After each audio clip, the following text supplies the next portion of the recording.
working, and it's working like it's supposed to. And this is a day we ought to, those of us who are Trump supporters, should grant some space to those who are living the excitement of President Joe Biden today. And at the same time, hope that the things that he said in that speech about unity and reaching out, let's hope that that means that he, as president, because he has the power to do it now, will push back on nonsensical things like impeaching Donald Trump now that he's left office, or pushing back against the cancel culture and trying to say, get up in people's faces and yell at them in public places. The president can make a big change and even push back on social media companies about censoring people who maybe have a conservative point of view. If he does that, he's going to take great strides toward helping America to heal, as he spoke of. We are a nation that sees things that don't go the way that others would want them to, yet we go on. You know, burning the American flag in front of Vietnam soldiers who were coming home, those were difficult moments. And yet we went on because we know that that's part of what freedom means in America. And so when you talk about those things where you hope that President Joe Biden steps in and steps up for the 75 million Americans who didn't vote for him, it's not just a suggestion that I hear you make, Governor Huckabee. It's a necessity, because that truly is who we are. If it's nothing more than a speech, the country will remain just as divided, if not, it'll get worse. But if he takes some action, now he can't force Twitter to restore people's accounts or tell Facebook they've got to quit blocking people out. But what he should do is to say, either be a forum or, as president, I'm going to come after you. That's what I hope he does, because that will bring some healing. We are watching right now the President of the United States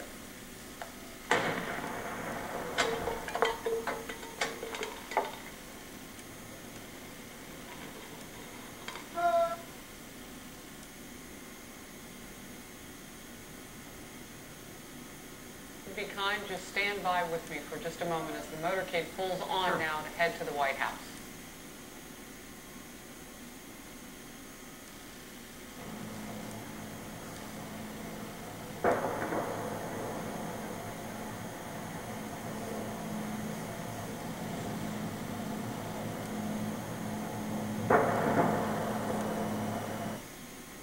Oval Office for the first time as the President of the United States. Well, I thought that interview with Lindsey Graham was just fascinating. As you guys pointed out, Graham had a very complicated relationship with Donald Trump. He tried to be the Trump whisperer to try to sometimes keep the president on the tracks and doing constructive things while also helping the Republican Party. I think at some points, and certainly the day of the insurrection attempt, on January 6th, he did, as you point out, say, that's it, I'm done, enough's enough. And then a day or two later was on Air Force One with the president. So it's a complicated relationship. But, you know, I thought he made a couple of really good, strong points. One was what he talked about, you know, what are we going to do, impeach a guy in Florida? You know, it is a complicated thing. I can understand why people who were in the Capitol on January 6th, you know, don't want to cut Donald Trump a lot of slack. They feel that he was incited that violence, as you pointed out, Brett. Even the Senate Republican leader, Mitch McConnell, said that he provoked the violence. On the other hand, you do have to ask yourself, after the speech today where the President Biden called for unity and talked about his ambitious agenda, is an impeachment trial in the Senate of a former president going to get in the way of that or not? First of all, just in the sense of unity, is it get in the way of that? And then secondly, he's got an agenda. He wants to get his COVID rescue package, $1.9 trillion passed. You have an impeachment trial that could take up 2 or 3 or 4 weeks, which is going to slow down his legislative program. And then the other thing I thought was very interesting was about Donald Trump's role or not in the Republican Party. You know, there is this talk that Trump would start his own party, the Patriot Party. That is a prescription for disaster for the Republican Party. I think back in my history books to 1912 when the Republicans split between the Republican Party of William Howard Taft, the sitting president, and his predecessor, and now running against him, Teddy Roosevelt with the Bull Moose Party, and the result of that was the Democrat, Woodrow Wilson, was elected president. You get two separate parties, the Patriot Party and the Republican Party. That's a prescription for Democrats to hold on to Congress in 2022 and then hold on to the White House in 2024. No, that's exactly right. Yep. I just want to say you're looking live. The motorcade from Arlington National Cemetery. They'll eventually get to, as you look there, 15th in Pennsylvania, where there will be bands, every branch of the military represented. Obviously not big crowds today because of COVID-19, but they will, we're told, do some sort of walk as they get closer to the White House. Juan, I want to bring you in. We're talking a lot of semantics and logistics about. Well, thanks, Brian, but a lot of people had a lot to do with it, including all the staff, all the security, everyone. But for me, it was something because for weeks now, ever since the invasion of the Capitol, we were literally on that platform. You could see the spray paint on the bottom of the columns. For me, it was something because we had been told, well, I don't know that you should go forward in it in the same way. Maybe you should move it inside. Maybe you should get sworn in a bunker. And that just didn't happen. We went forward.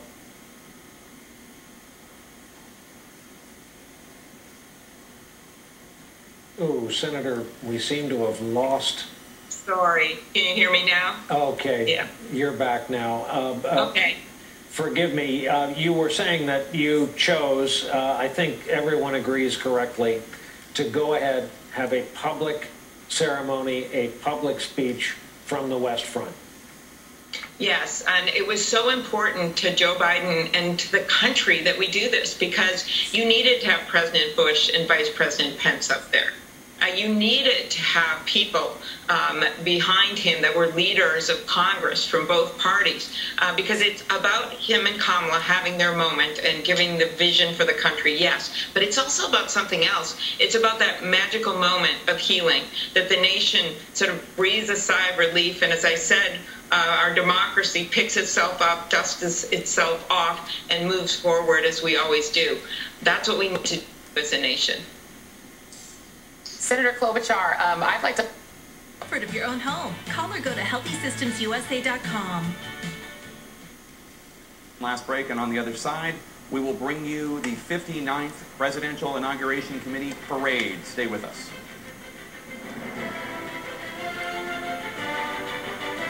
You ready for tonight? I've been training 3 years for this fight. I was just going to say, a big tribute to Anita McBride. What she and Laura Bush did, I was on several trips where they empowered the women of Afghanistan who were now so vulnerable, and this has been a passion for Laura Bush, with Karen Hughes and others from the Bush White House, to find equal treatment and co-education. They started the first co-education university, the American University in Kabul. That is very much in doubt right now because the Trump White House did not make it a priority of the current negotiations, the peace talks with the Taliban. All right, Andrea, as we watch the motorcade now passing back over the Potomac, leaving Arlington, you know, as you were talking about the First Lady, I recall I had done some stories with her about her service to military families, and I remember asking her near the end of the Obama administration, I said, you know, it's going to be over soon. What do you miss most? And she said, running alone, not running with Secret Service, be able to go out for a jog by herself. Looking at this motorcade, I don't think she'll be taking any solitary runs. I hope she enjoyed those solitary runs over the last 4 years because she's back in the bubble again. You just look at that. I mean, that is how a president rolls these days with that security, the beast, the motorcade. And this procession is headed across the river from Virginia over to Washington, D.C., where normally, in a typical year, we would have more of a parade. You'd have throngs of people on the streets. Instead, we have throngs of armed National Guard troops to keep it safe. And also, because of the pandemic, it was just never going to be feasible to have the kind of a parade and procession that we've seen before. But here's the sad thing. The journey that we've seen so far, he's not been able to come face to face with people on the streets. Not yet. He's been through. But Al Roker is waiting for him, Roker's waiting, but it's been a very sterile ride in many ways. But as you point out, our team of intrepid correspondents waiting for when the motorcade does pass. And passing the Lincoln Memorial, which we were talking about earlier, was the site of that solemn event last night. And Abraham Lincoln, of course, invoked, as he always is, it seems, by whether Republican or Democrat, Abraham Lincoln's words are always invoked at these events. And the president did so again today when he said that it was in his soul to do the work of unifying and unity. And Chuck, I know you're with us. We've heard mostly from Democrats today. You know, Senator Klobuchar came on with us, right. Senator Booker, we had Senator Sanders. We haven't heard as much from Republicans. What are you, I know you have your ear to the ground as always. I mean, is this good feeling, you know, one of those things where it's a one-day only affair, or do you feel like there might actually be some change, or at least opportunity for change in Washington? I think there's opportunity. I think that's the right way to put it. Look, we have a lot of scar tissue, and the information infrastructure in this country is broken, right? We know this. There is a good 40% of the country that basically dines out on alternative realities. Not David French earlier really put it well, and it really is a virus inside the Republican Party, inside the conservative media echo chamber. And what I've noticed is what you see is this. Look, there's not a lot of criticism, even from those that have been, even from those that were the objectors, right? And some people want to call the seditionists.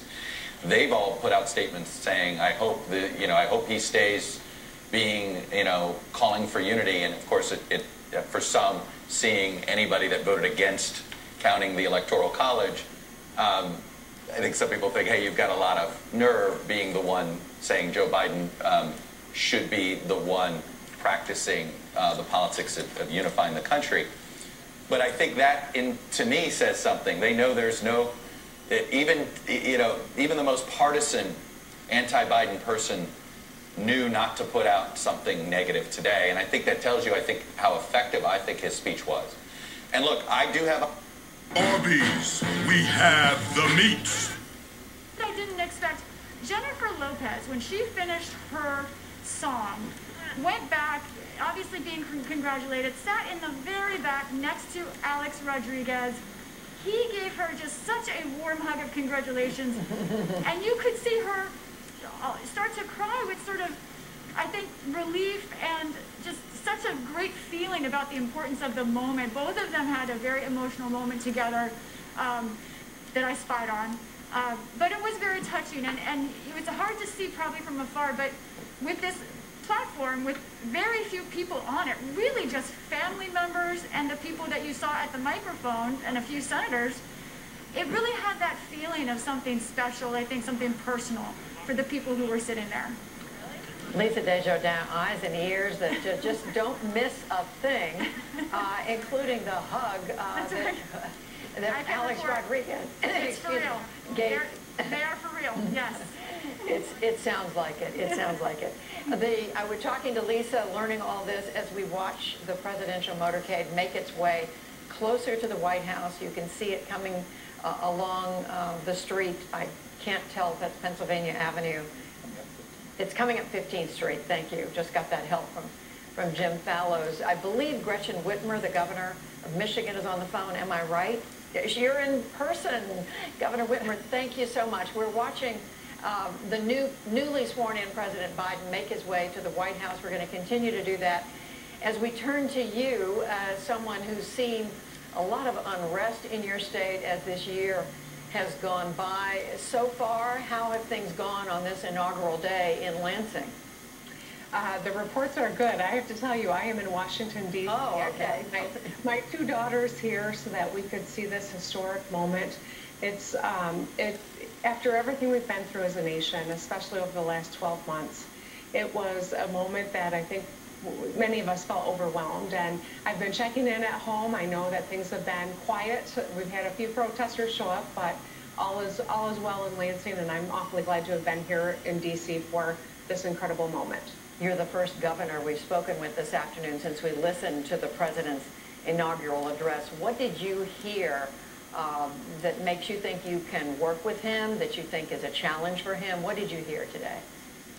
Well, I'm fortunate that I've gotten to know Joe Biden quite well over the last few years, and President Biden he is who he is, right? He is a man who is deeply committed to his faith, who cares about his fellow Americans, who wants to get things done.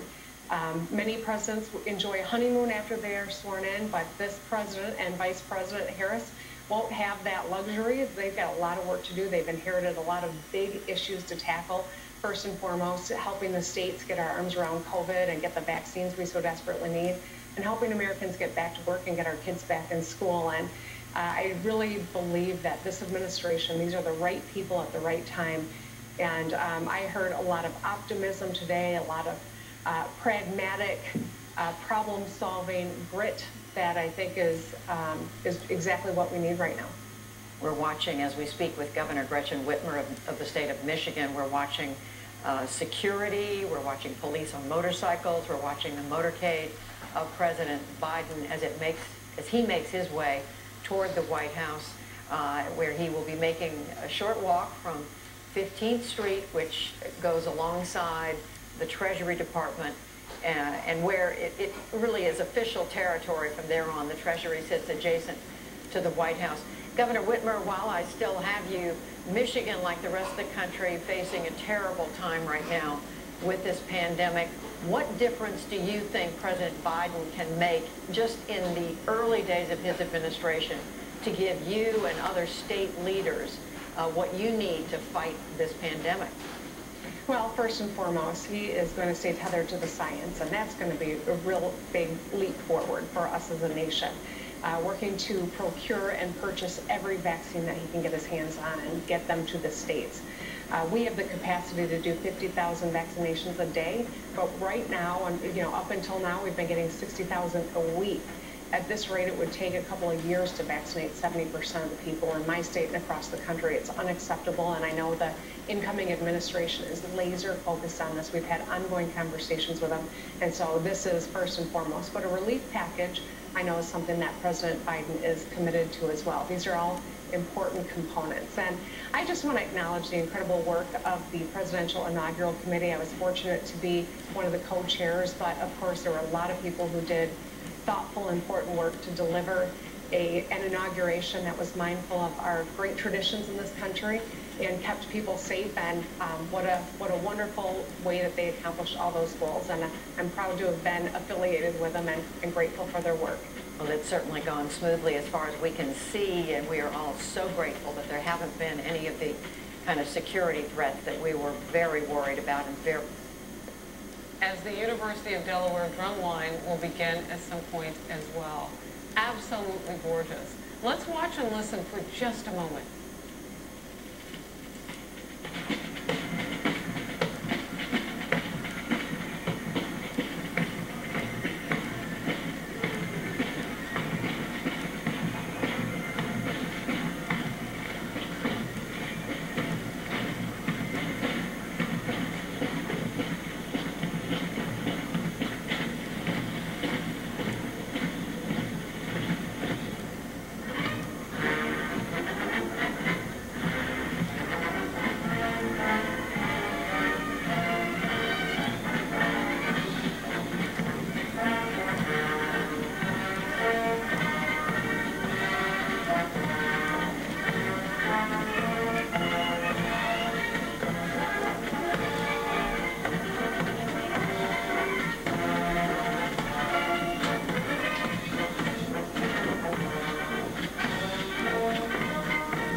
I did mention the Howard University marching band. It was the University of Delaware drum line that escorted the the president.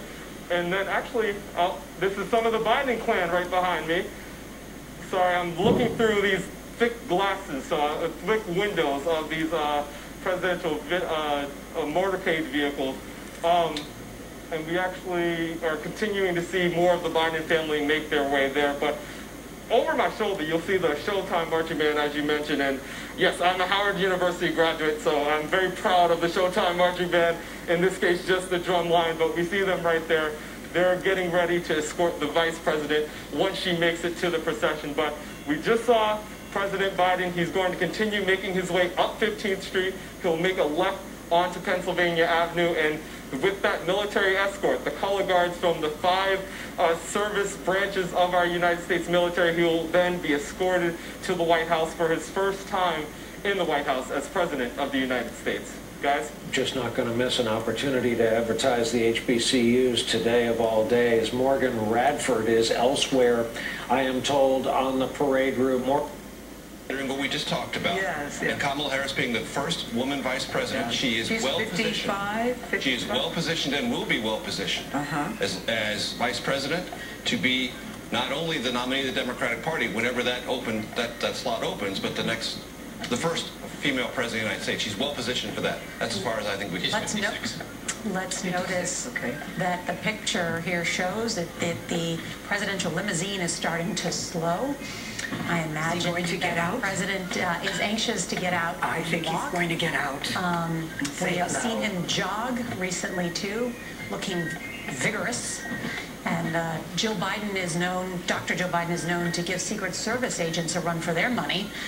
When she was in the Naval Observatory, which is the vice presidential mansion, they would have to run with her. And I'm told it was certainly a good workout for them trying to keep up with her because she ran regularly around the residence.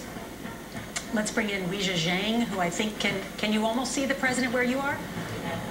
He's still pretty far back. Nora, we can't see him yet. We can see his limousine, but we are still anticipating a glimpse of him when he stops here and comes out. But we did just see the University of Delaware marching band, which is a sign that he is going to be here at any moment because they really wanted that marching band to usher him in because, of course, it is his alma mater. So you see the motorcade is rolling, and he is expected, as you mentioned, to get out and walk just about a block to the White House. And he will be doing so with his immediate family as well. You guys have mentioned many times how close he is to his children and grandchildren, and they are all expected to take this very symbolic walk with him. Looks like it's stopping. And there we see there's the number of... There's a photographer talking to Weijia. See how we communicate with each other? I don't want to see the back of your head, Weijia. Weijia is looking it up. Right. Sorry, guys. I apologize for getting in the way. No, you're great. We love it. The shot looks terrific. We've got multiple shots, so you're just fine. Yeah. It actually gives us perspective of where you are. Yeah. And actually, as you're turning, I believe, right off 15th. What are we going to say, John? She's diagonally from the Treasury Department, right? Yes. And he's going to take a left down right in front of the White House. Yes. Sorry?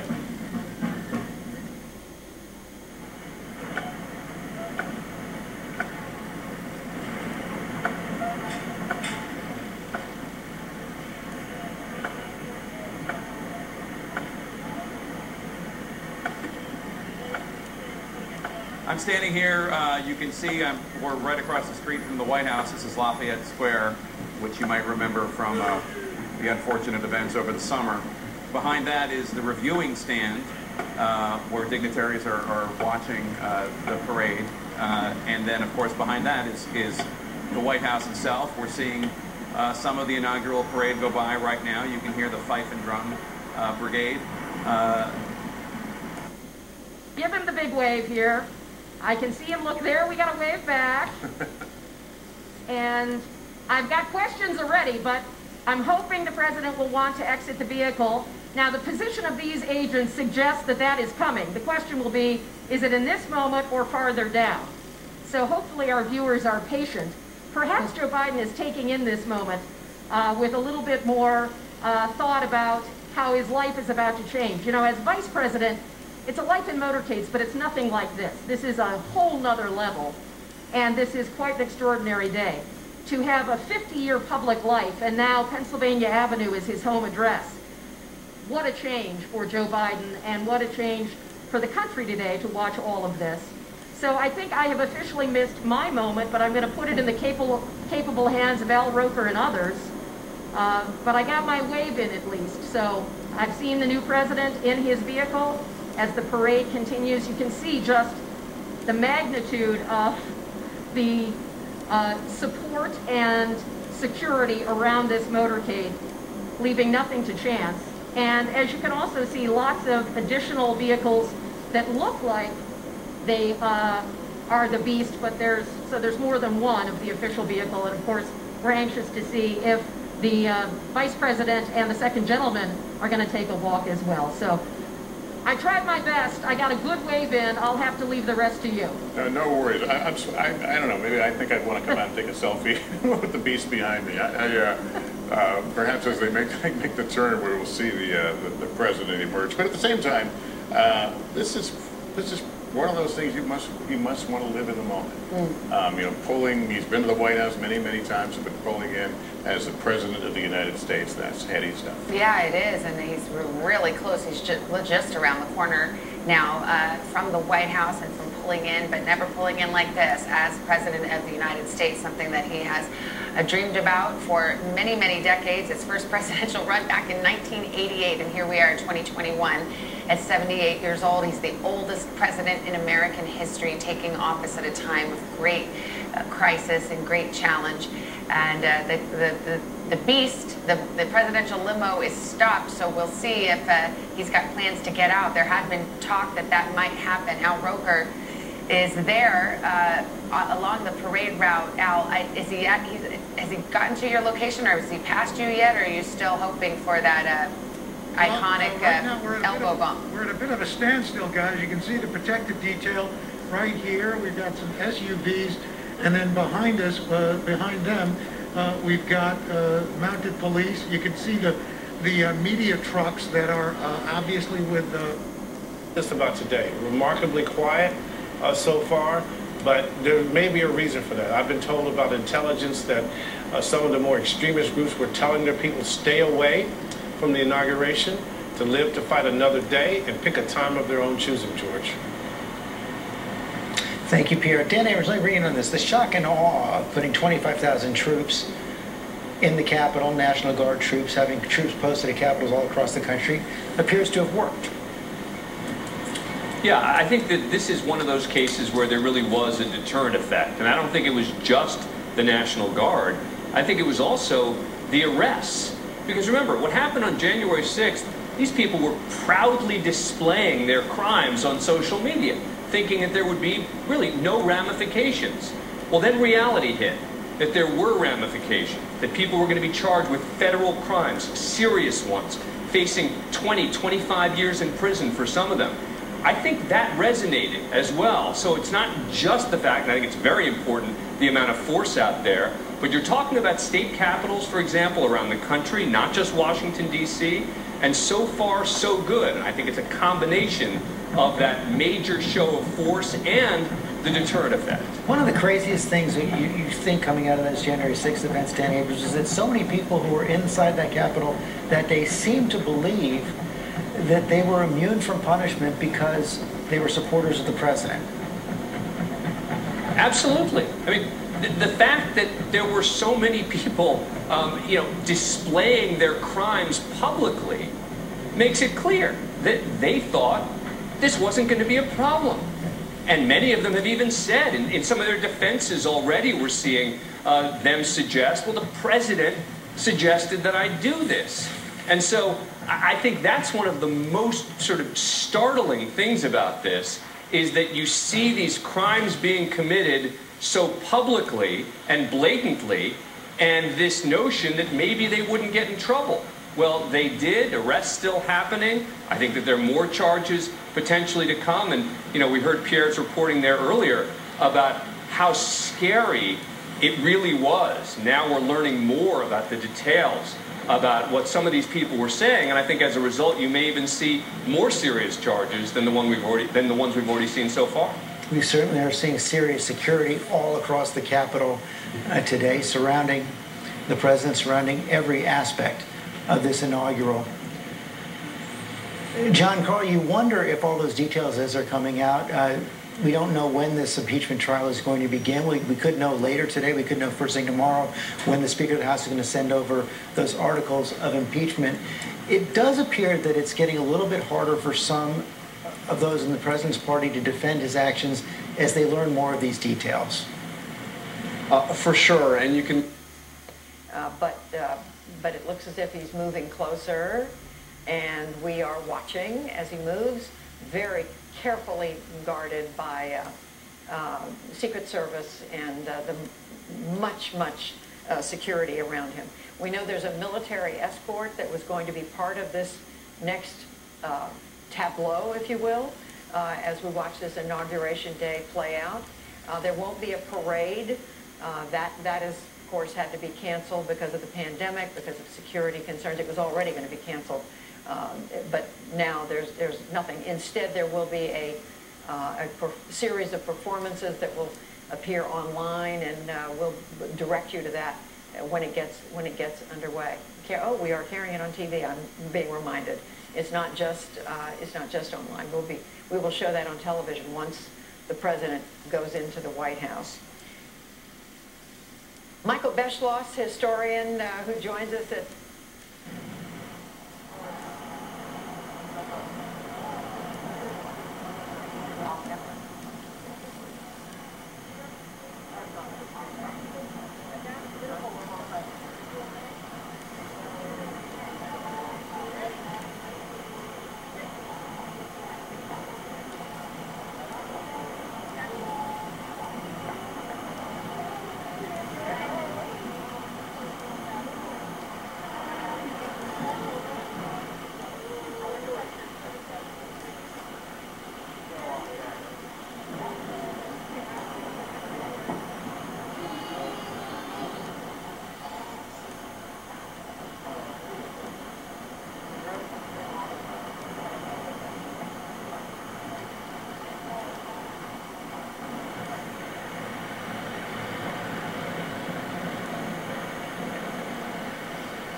Someone tried to take a cab.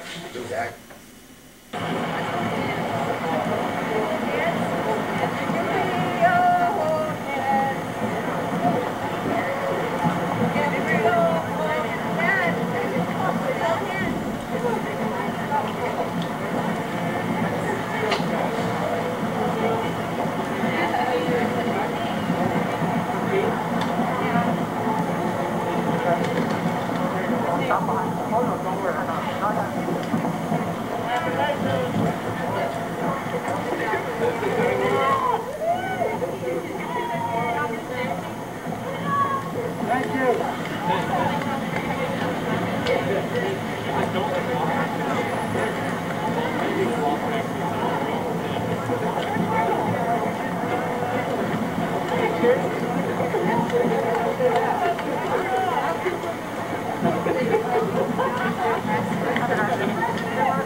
You got to keep doing this. I know, I did. Good to see you. It's been 3 hours. How does it feel, Mr. President? It feels great. It feels good? It feels good. All righty. Dr. Biden, thank you. Well, got a fist bump. There you go. Al, you can come home now. Al. Not only his journey at the very beginning, think about, this is his third run, now successful, but the journey at this Democratic primary. He ran as this kind of president for all unity candidate in the middle of a progressive primary where he got hammered. I mean, he was way down the polls in Iowa. I told the story about being in a basement in a church in New Hampshire where there were 12 people, 6 of us were reporters, and he was giving a teleprompter speech.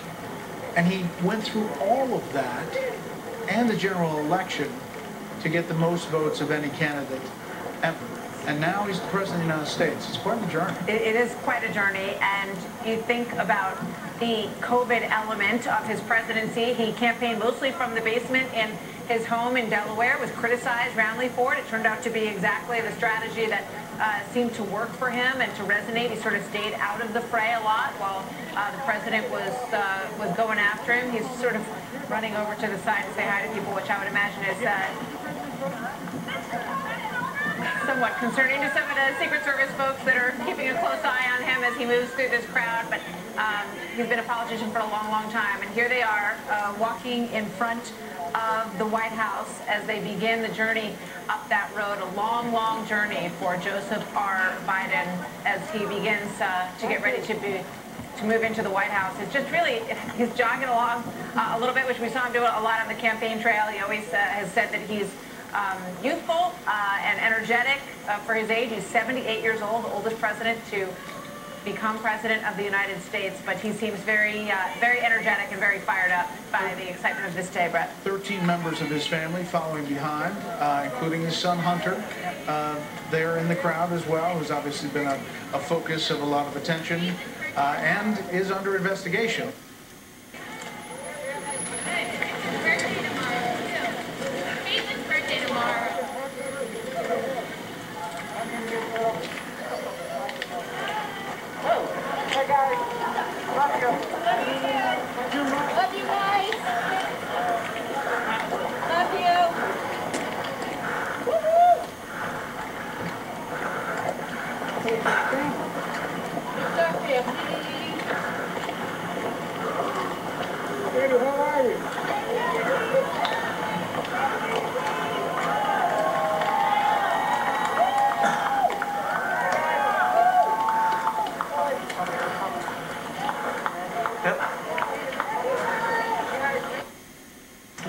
Good seat? No doubt. Probably backwards.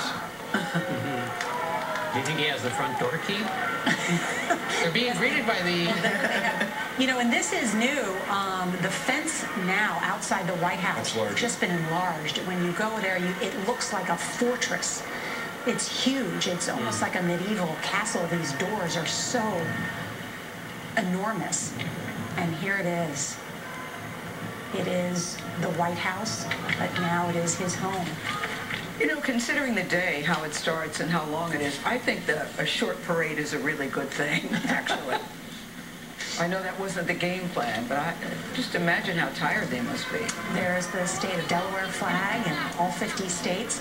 There's been an effort by the inaugural committee to incorporate all the states in some way. That's going to be part of the virtual parade later, but these flags lining the driveway there is a way to welcome the president. John? I can't get over the fact that, he has spent his life so many times going to this building in other roles and is so familiar with it and has had passages of his life filtered through this building, and now he walks there and he's going to go to the main bedroom. It is now, he's now the occupant in the nicest house in public housing. I would love to see how they do the changeover, because now... That's right, rejoining the Paris Climate Accords, getting rid of the ban on travel from those predominantly Muslim countries, though not exclusively. And here it is, President and First Lady Biden walking onto the White House grounds. As you noted, Caitlin, normally this would not be his first time on the White House grounds in the last month, but because President Trump decided, whatever, to put his feelings above that of what the country needs, he did not invite the Bidens, neither did First Lady Melania Trump, and at the end of the day, it doesn't matter. They're still moving in. And Jake, one thing we should note that is waiting for him is that letter we are told by sources that President Trump wrote for Joe Biden.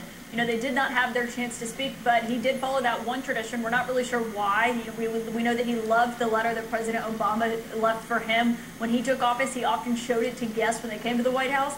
So that is something that is waiting on him, on Joe Biden, when he does get into the West Wing here in a few moments after, of course. All right, let's listen in for this moment in history.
President Biden, First Lady, the Biden children, the Biden grandchildren, all headed indoors, heading in as the first family. Not their first visit to the White House, but their first visit like this. Yeah, the world, their world changes, our world changes as a new administration confronts this very serious business of COVID, of disunity, but a new beginning. We are going to take a quick break right here. Our coverage continues in just a moment.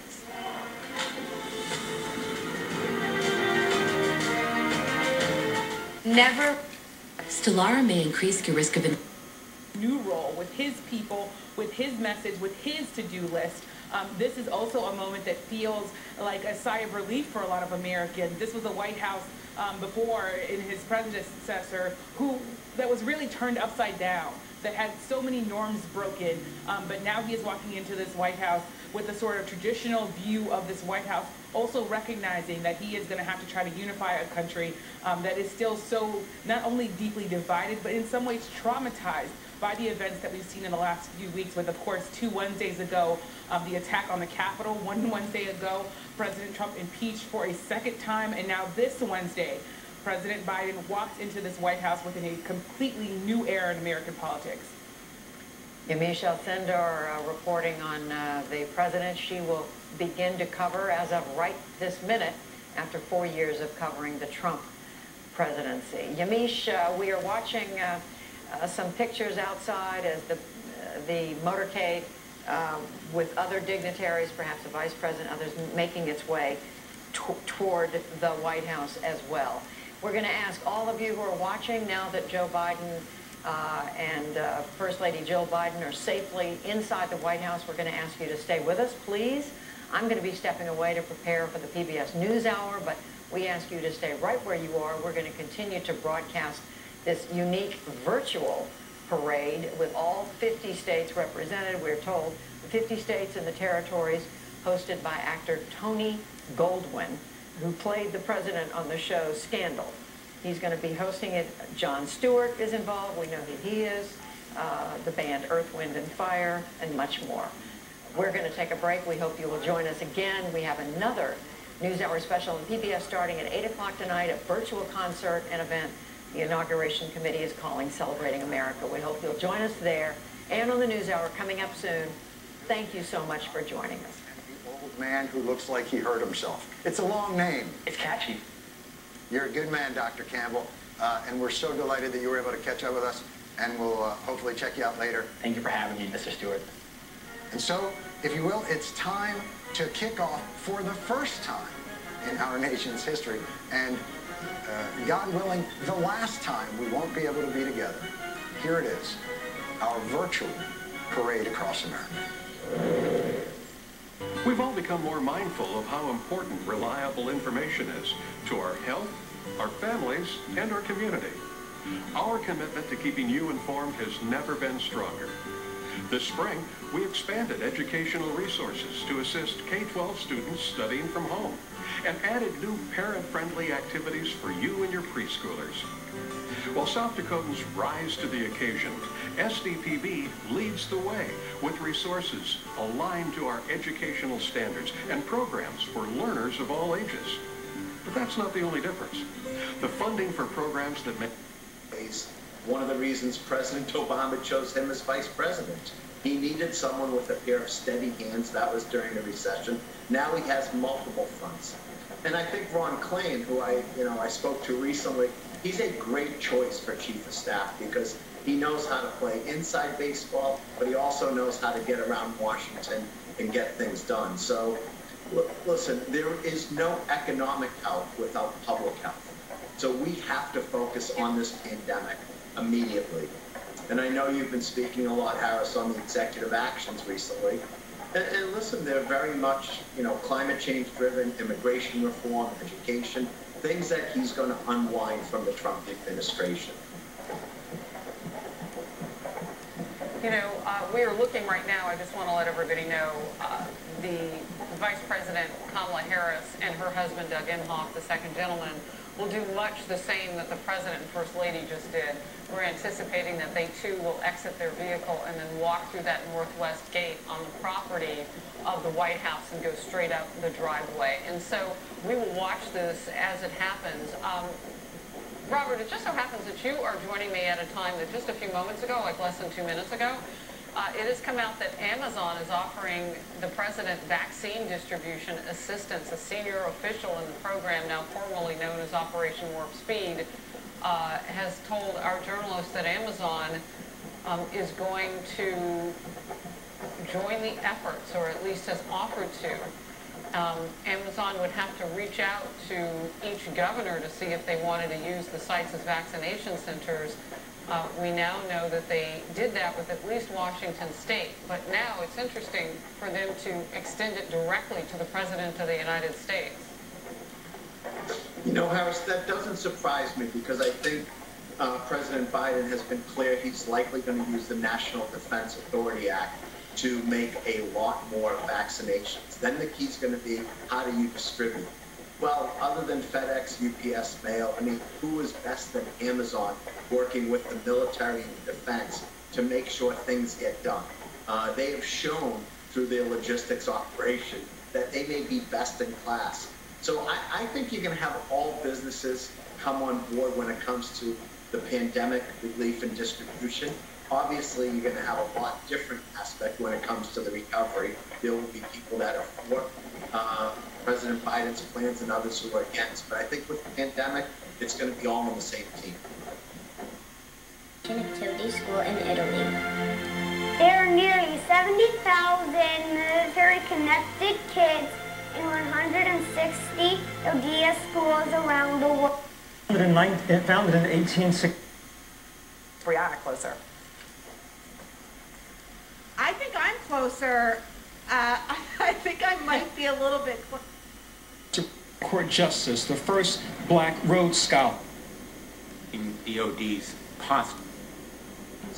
Inaugural address, it had a great deal of resonance, I think, with a theme that Eisenhower put front and center in his two-term presidency, and that is the middle way. The middle way is where you can compose the differences between the right and the left for progress. And I certainly hope that we're going to give that president the opportunity that he... Chartering Howard University, and now a Howard University graduate is going to be Vice President of the United States. May he be rolling in his grave right now. President Harris with her family, of course, jubilant.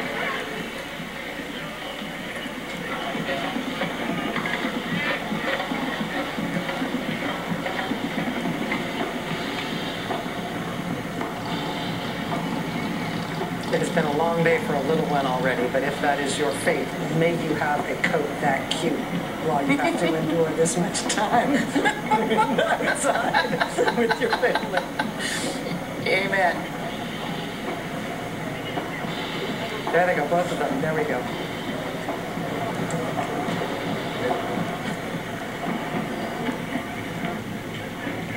All of those coats are cute. This is an entire cute coat collection walking down the street here. Fabulous. Imagine if you were fortunate enough to host a show called Deadline White House and it started at or around this time when the focus of the nation and the world is on the, finish it for me, the White House. The White House. Imagine that. What a day. This will be the first transfer of power that Deadline White House has covered. We actually came on the air the day that Donald Trump fired Jim Comey. And as soon as I came off the air, Brian and I hopped back on the air with you in this very studio. Yeah. The rest is history. I do think this is one of those, this has been one of those presidencies where weirdly, the aging, the hyper-aging process that we usually see to the president didn't hit him, but hit everybody in the media who was covering him. We aged poor him. Someone said last night, and he was like, "Crap looks fine." But all reporters who have been involved in covering it, we are all a disaster. We all look like we have been through that 4-year. Oh, I'm glad you didn't ask me about the shoes because I didn't have anywhere to go with that, so thank you. That's your other side, Joel. I was going to tell people about your secret side.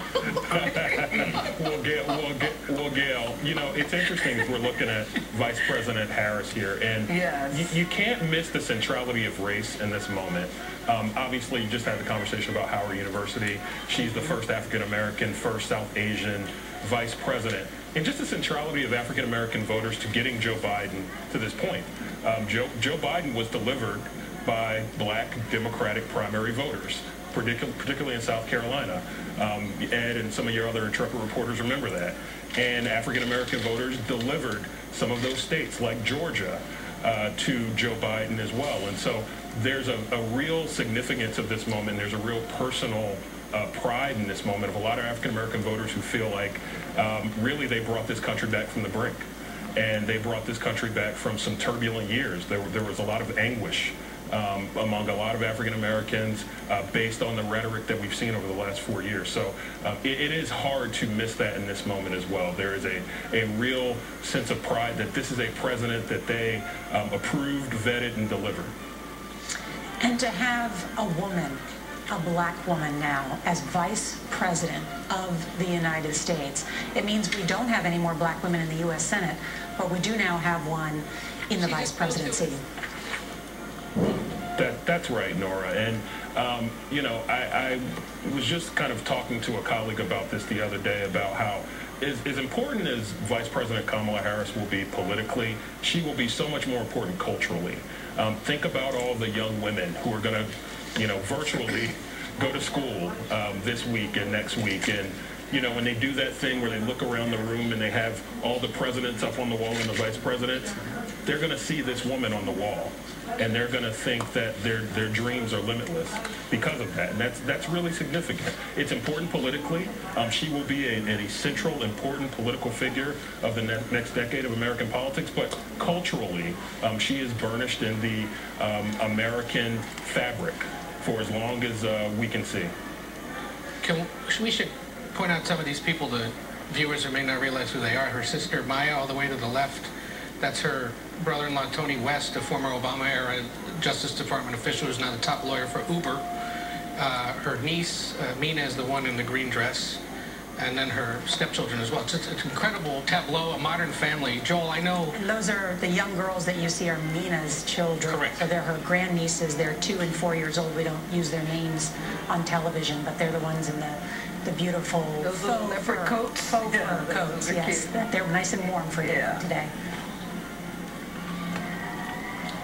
Joel, I'm just, you talked about her cultural importance. I think also just the fact that we have this, as she and her team have called it, this incredible modern family, kind of redefines what it means to be a political spouse, a political family.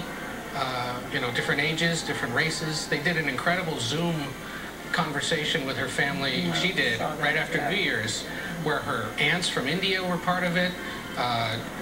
Mr. Emhoff's family and his parents were part of this. It was an incredible tableau. Joel, that kind of redefines what it means to be a political family for many in this country too, right?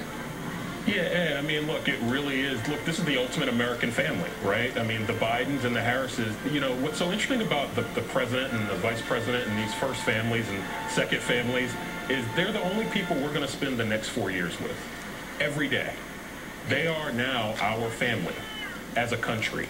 And I think it will be an experience coming from the Trump years and even before that, the Obama years. It kind of reflects where the country is moving. And I do think that the significance of the Harris family being such an intermixed family and coming from so many backgrounds and coming from so many different parts of the country and the world, I think that will speak volumes about where this country is, again, not just politically, but culturally. They were able to leave the motorcade, to walk, to wave, and to get to work today, but we can't forget what was necessary to make this moment possible. And it is all that security that you don't see in this moment around us.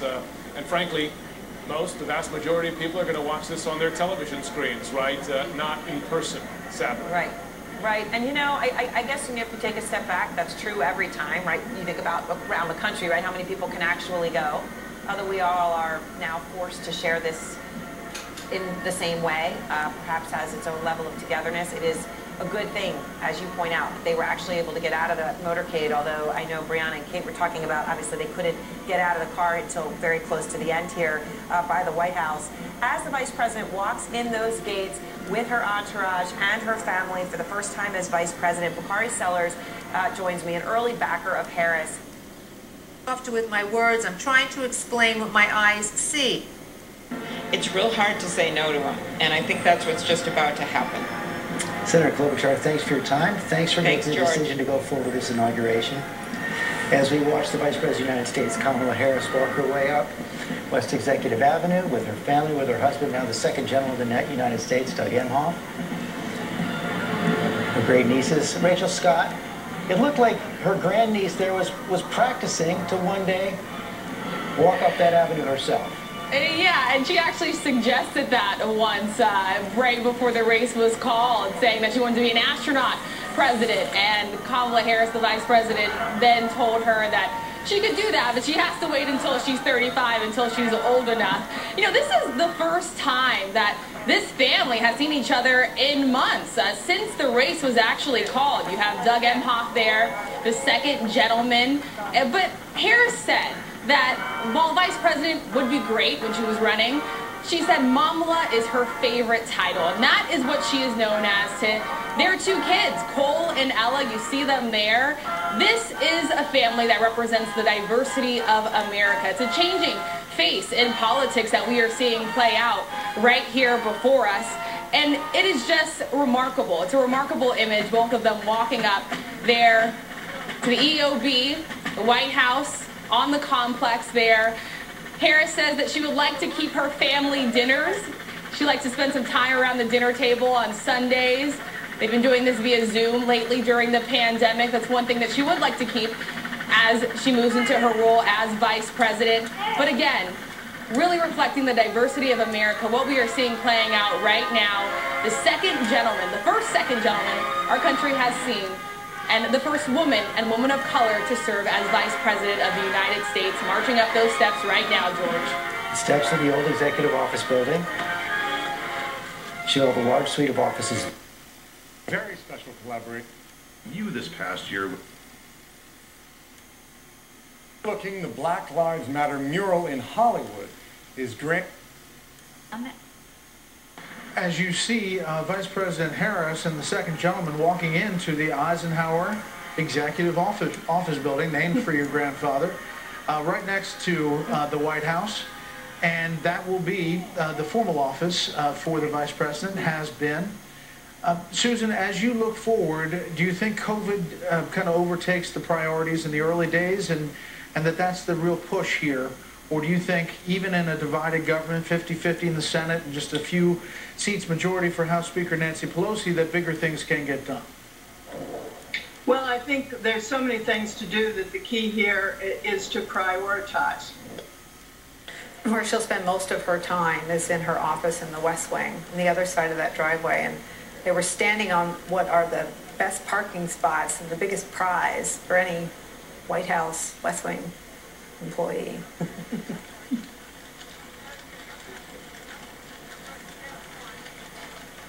Nicole, in terms of what's happening now, we believe that they are in fact getting to work, that wasn't a throwaway line from Vice President Harris. We expect sort of an unusually large number of substantive executive actions to be signed by President Biden this first day, more than a dozen of them. And then the election, however, wasn't, I guess, a cogent argument because enough people didn't vote for him on that. But he has already laid forth a very progressive set of goals that they plan to move forward on.